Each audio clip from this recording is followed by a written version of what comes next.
나누실 말씀은 빌립보서입니다. 빌립보서 3장 20절부터 21절까지 말씀입니다.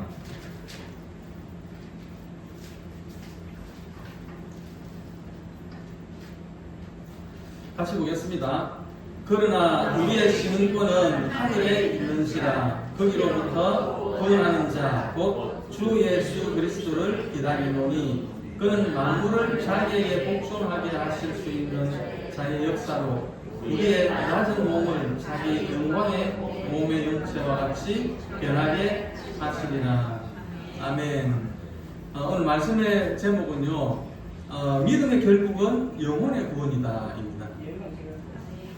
작년에 말씀을 나누었던 것들 중에 부활에 관한 말씀이 상대적으로 좀 부족하지 않았나 그런 생각이 들어서 부활절은 아니지만 부활에 관한 말씀을 나누어 보려고 합니다. 기독교에 있어서 가장 중요한 두 가지, 그렇게 하면은 십자가와 부활이죠.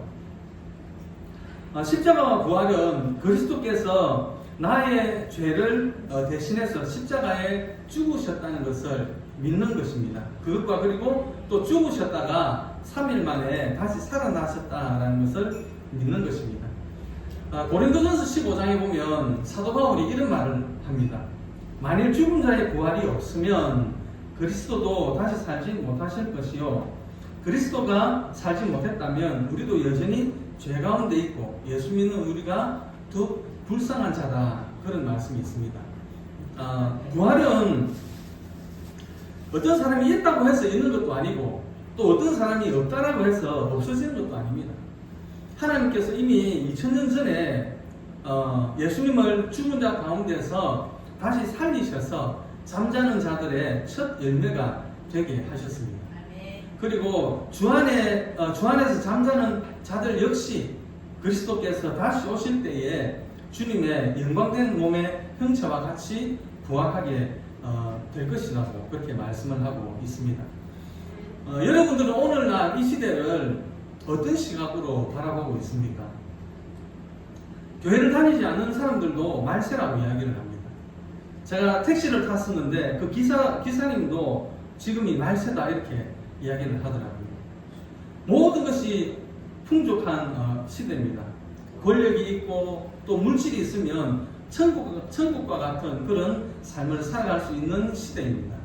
이런 시대에 여러분들의 부활신앙은 안녕하십니까? 이 시간이 짧은 시간이긴 하지만 나는 정말로 하늘의 소망을 두고 부활의 신앙으로 살아가고 있는지 우리 자신을 이렇게 돌아보는, 점검하는 시간이 되었으면 좋겠습니다. 부활신앙이라고 하는 것은 어떤 신앙일까요? 또 부활신앙으로 살아간 사람은 어떤 삶을 살았을까요? 사도 바울은 처음에는 예수를 믿는 사람들을 핍박하는 자리에 있었습니다. 그런데 사도 바울이 예수님을 만나고 난 뒤로부터는 정말로 부활의 신앙으로 살아갔습니다. 사도 바울은 감옥에 갇혀 있으면서도 빌립보 교인들에게 우리의 시민권은 하늘에 있다, 거기로부터 구원하는 자, 곧 주 예수 그리스도를 기다린다라고 말을 했습니다. 그러면서 철저하게 부활신앙으로 살아야 된다라고 권면을 했습니다. 그리고 빌립보서 3장 17절에 보니까 나를 본받는 자 되라, 그렇게 말씀을 했습니다. 우리 빌립보서 3장 17절 한번 볼까요? 같이 한번 보겠습니다. 형제들아, 너희는 함께 나를 본받으라. 그리고 너희가 우리를 본받은 것처럼 그와 같이 행하는 자들을 눈여겨보라. 이 말은 자신이 살아온 것처럼 사는 것이, 그것이 부활을 믿는 자의 삶이다라는 것입니다. 또 하늘의 시민권을 둔 자의 삶이다라는 뜻입니다. 그러면서 사도 바울은 부활의 소망으로 살아가는 성도의 삶이 어떠해야 되는지를 또 말씀을 하고 있는데요. 빌립보서 3장 1절의 말씀입니다. 같이 보겠습니다. 끝으로 나의 형제들아, 주 안에서 기뻐하라. 너희에게 같은 말을 쓰는 것이 내게는 수고로움이 없고 너희에게는 안전하니라. 부활의 소망으로 살아가는 사람들은 기뻐한다고 합니다. 기뻐하는 삶을 살아간다고 합니다. 사도 바울은 복음을 전하다가 로마의 그 지하 감옥에 갇히게 됩니다. 우리가 아는 바와 같이, 그런데 감옥에 갇힌 그 사도 바울이 감옥 밖에 있는 사람들을 격려합니다. 주 안에서 기뻐하라. 감옥에 있는 사람이 감옥 밖에 있는 사람을 향해서 주 안에서 기뻐해라, 이렇게 말씀을 하고 있습니다. 사도 바울은 그 감옥에 있으면서 어떻게 이렇게 기뻐하는 삶을 살아갈 수 있었을까요?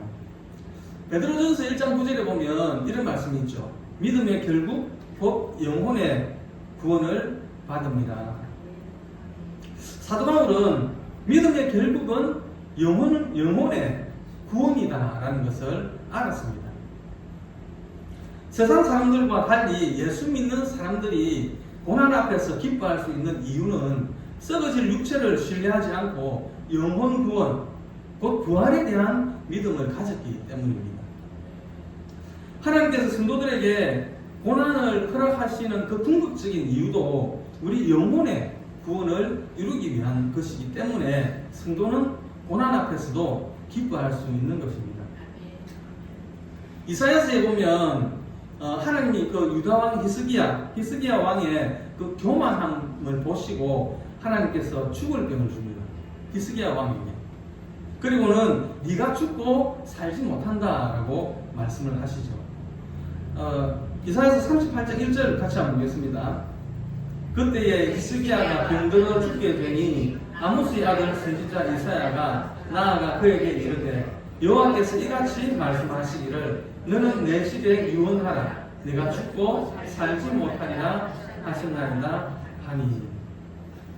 이 말씀의 내용은 하나님께서 그 히스기야 왕에게 죽을 병을 주고 히스기야 왕은 그 고난을 통해 가지고 지난날에 자신의 그 교만했던 자신을 뉘우치고 다시금 모든 영광을 하나님께 돌려드리는 사람으로 거듭나게 됩니다. 그 후에 히스기야 왕이 이렇게 고백을 하죠. 이사야서 38장 17절 말씀입니다. 같이 보겠습니다. 보옵소서, 내게 큰 고통을 더하신 것은 내게 평안을 주려 하심이라. 주께서 내 영혼을 사랑하사 멸망의 구덩이에서 건지셨고 내 모든 죄를 주의 등기에 던지셨나이다.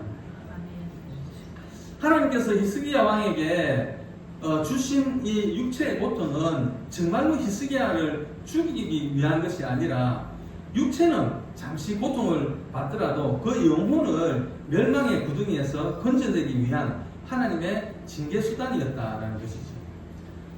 이 이야기와 비슷한 이야기가 또 욥기에도 나옵니다. 욥기서 33장 29절부터 30절 같이 보겠습니다. 실로 하나님이 사람에게 이 모든 일을 제삼 행하심은 그들의 영혼을 구덩이에서 이끌어 생명의 빛을 그들에게 비추려 하심이니라. 하나님께서 사람에게 이 모든 일을 제삼 행하심은 모든 일, 히스기야 왕에게 죽을 병을 준 것, 그리고 욥이 가지고 있던 그 누리고 있던 것들을 다 이렇게 빼앗아 버린 것, 이 모든 일들을 꼭 히스기야와 욥뿐만이 아니죠. 우리 이 시대를 살아가고 있는 모든 사람도 다 해당이 되는 일이죠. 이 모든 일들을 제삼 행하고 또 행하고 자꾸 행하시는 이유가 뭐냐 그러면 그들의 영혼을 구덩이에서 이끌어내서 생명의 빛을 그들에게 비추기 위함이었다라는 것입니다. 저는 이 말씀을 보면서 아니 욥처럼 의인이 없는데 욥은 하나님이 인정하신 그 의인이지 않습니까? 욥에게 무슨 그렇게 욥이 무슨 그렇게 큰 잘못을 해가지고 하나님께서 이 난리를 치실까 그렇게 생각을 했습니다. 욥기 1장 1절에 보면 이렇게 나옵니다. 우스 땅에 욥이라는 사람이 있는데 그 사람은 온전하고 정직하여 하나님을 경외하며 악에서 떠난 자다 이렇게 기록을 하고 있습니다. 그리고 6절로 넘어가면 하나님의 아들이 하나님 앞에 와 있고 그리고 사탄도 하나님 앞에 와 있습니다. 그런데 하나님이 그 자리에서 욥을 칭찬을 하죠. 8절에 한번 보겠습니다. 욥 1장 8절. 여호와께서 사탄에게 이르시되 네가 내 종 욥을 주의하여 보았느냐. 그와 같이 온전하고 정직하여 하나님을 경외하며 악에서 떠난 자는 세상에 없느니라. 예. 하나님이 사탄 앞에서 사탄에게 이렇게 욥을 자랑했습니다. 자랑을 했는데, 그런데 왜 하나님이 욥에게 어려움을 주셨을까요? 보니까 욥은 자기 의가 너무 강했습니다. 욥기 27장 2절 말씀입니다. 같이 보겠습니다. 나의 정당함을 물리치신 하나님, 나의 영혼을 괴롭게 하신 전원자의 사심을 두고 맹세하노니. 개혁 개정에는 보면은 지금 정당함을, 나의 정당함을 물리치신 하나님 이렇게 되어 있는데, 개혁 한글에 보면은 나의 의를 빼앗으신 하나님 이렇게 기록이 되어져 있거든요. 그러니까 나의 의를 빼앗으신 하나님, 나의 영혼을 괴롭게 하신 전능자의 사심을 가리켜 맹세하노니. 그러니까 욥은 내가 너무 의로우니까 하나님이 내 의를 질투해가지고 내 의를 빼앗아갔다. 그리고 나의 영혼을 괴롭게 하신다, 이 말입니다. 욥기 32장 1절과 2절 말씀 보겠습니다. 욥이 스스로 의롭게 여김으로 그 세 사람의 대답이 그침에 람 족속 부스 사람 바라겔의 아들 엘리후가 노를 바라니, 그가 욥에게 노를 바라면 욥이 하나님보다 자기가 의롭다 하며. 욥은 계속해서 자기가 의롭다라고 주장을 합니다. 34장 5절도 보겠습니다. 욥이 말하기를 내가 의로우나 하나님이 내 의를 제하셨고. 35장 2절도 보겠습니다. 내가 이것을 합리하게 여기느냐, 내 생각에 내가 하나님보다 의롭다 하여. 예. 이렇게 욥은 자기의 의에 취해가지고 있습니다. 친구들이 와서 이야기를 해도 안 듣습니다. 나는 의로운데 자꾸 하나님 내 의를 빼앗아간다. 질투해서 나의 의를 빼앗아간다. 그래서 내가 하나님 내 영혼을 이렇게 괴롭게 한다.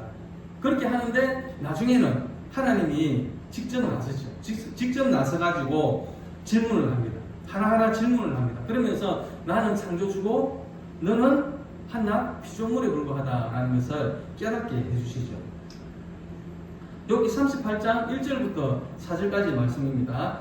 같이 보겠습니다. 그때 여호와께서 폭풍우 가운데서 욥에게 말씀하여 이르시되 무지한 말로 생각을 어둡게 하는 자가 누구냐? 너는 대장부처럼 허리를 묶고 내가 내게 묻는 것을 대답할지니라.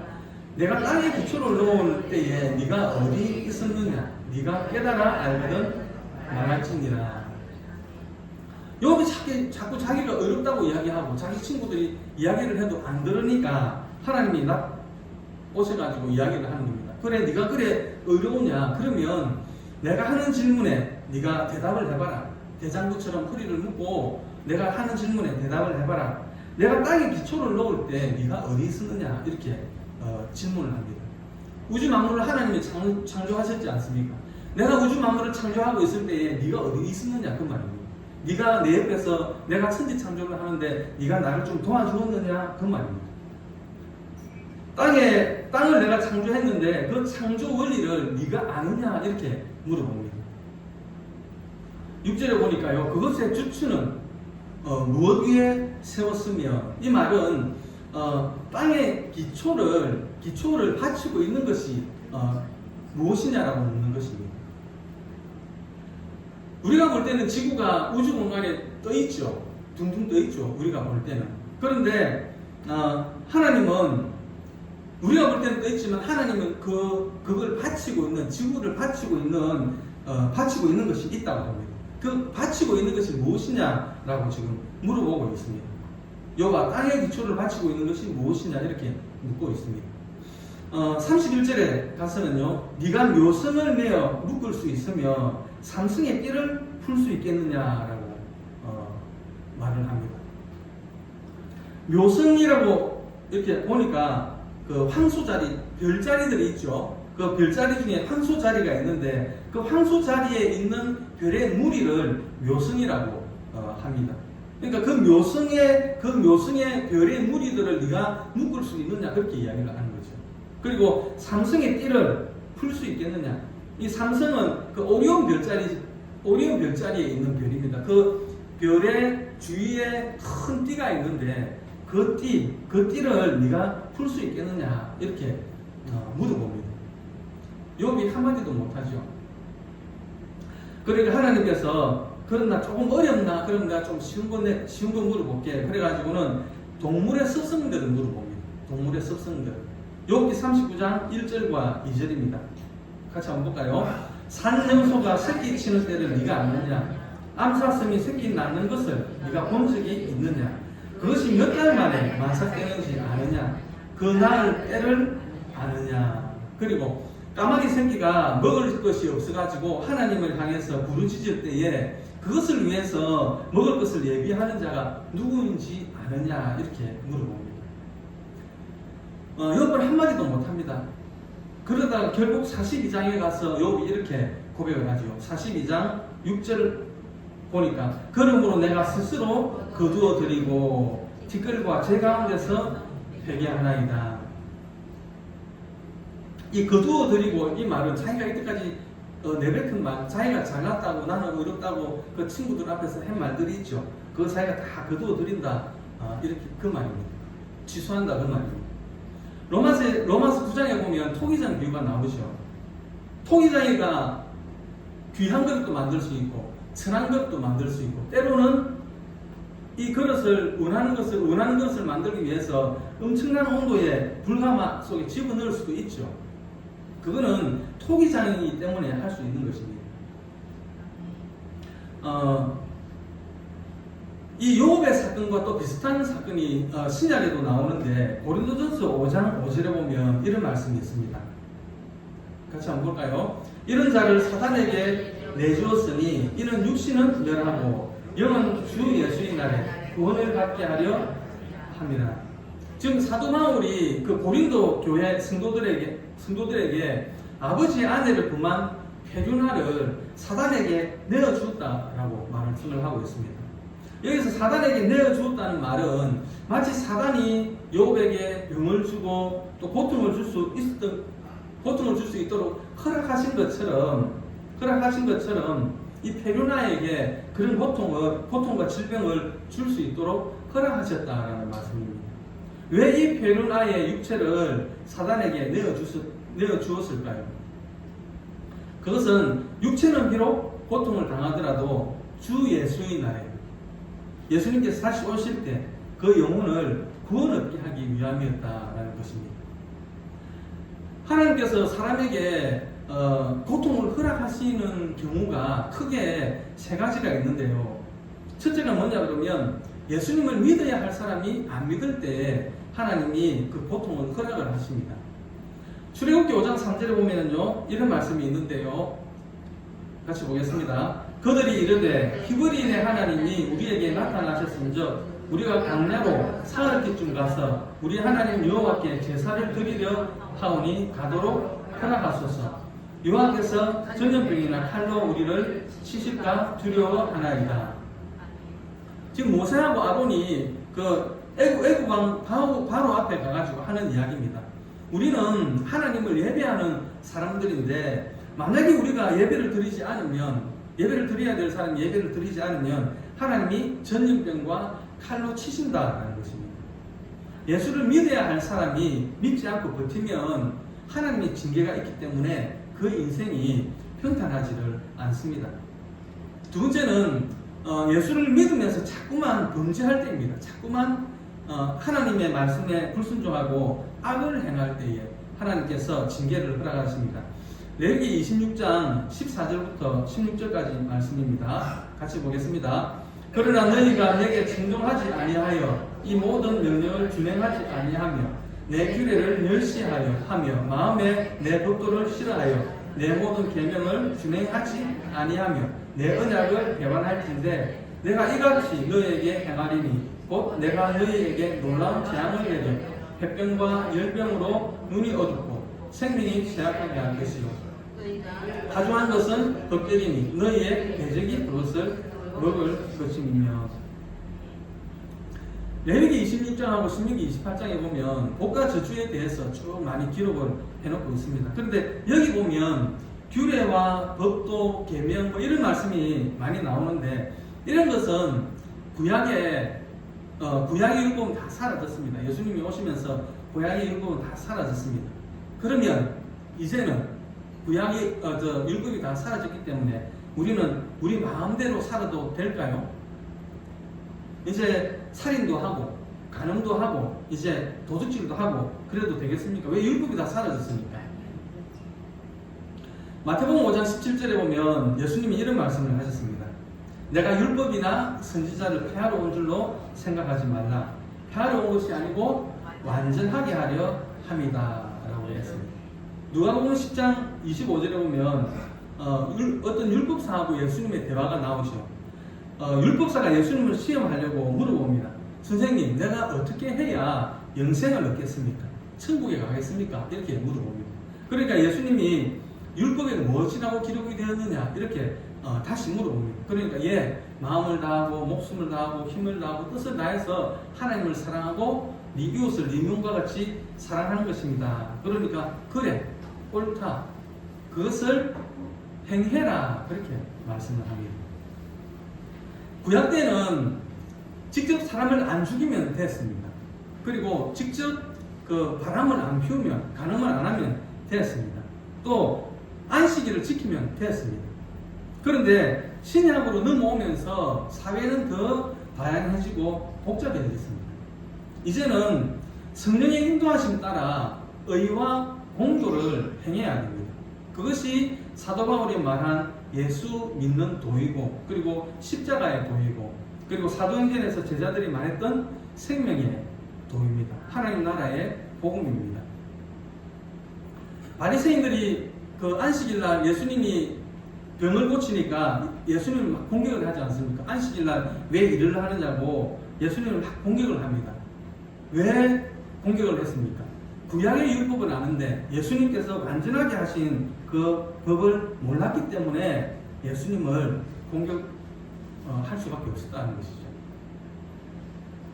이제는 율법이 아니라 예수 안에 있는 생명의 성령의 법을 따르는 삶을 살아야 합니다.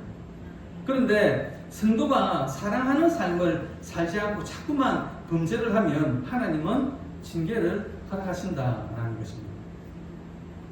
세 번째는 믿음의 장성한 분량에 이르게 하려고 고난을 허락하실 때가 있습니다. 베드로전서 1장 5절에서 7절까지 말씀인데요. 같이 보겠습니다. 너희는 말세에 나타내기로 예비하신 구원을 얻기 위하여 믿음으로 말미암아 하나님의 능력으로 보호하심을 받았느니라. 그러므로 너희가 이제 여러가지 시험으로 말미암아 잠깐 근심하게 되지 않을 수 없으나 오히려 크게 기뻐합니다. 너희 믿음의 확실함은 불로 연단하여도 없어질 금보다 더 귀하여 예수 그리스도께서 나타나실 때에 칭찬과 영광과 존귀를 얻게 할 것입니다. 하나님께서 고난과 고통의 채찍을 우리 인생들에게 되풀이해서 행하시는 이유는 우리를 생명으로 인도하기 위함입니다. 시편 119편 67절부터 71절까지 보겠습니다. 고난 당하기 전에는 내가 그릇 행하였더니 이제는 주의 말씀을 지키나이다. 주는 선하사 선을 행하시오니 주의 율례들로 나를 가르치소서. 교만한 자들이 거짓을 지어 나를 치려하였사오나 나는 전심으로 주의 법도들을 지키리이다. 그들의 마음은 살쪄서 기름덩이 같으나 나는 주의 법을 즐거워하나이다. 고난 당하는 것이 내게 유익이라. 이로 말미암아 내가 주의 율례들을 배우게 되었나이다. 여기 시편 기자는 고난 당하기 전에는 자기 마음대로 살면서 그릇 행했는데 고난으로 인해 가지고 깨닫고 예수 믿는 사람이, 하나님을 믿는 사람이 어떤 삶을 살아야 되는지를 배웠다라는 것입니다. 하늘의 시민권을 가진 사람, 부활의 소망을 가진 사람은 믿음의 결국은 영혼의 구원임을 깨닫고 어떤 고난 앞에서도 기뻐할 수 있어야 하겠습니다. 또한 기뻐하는 삶을 살아가는 주사랑교회 성도님들이 되시기를 주님의 이름으로 축원드립니다.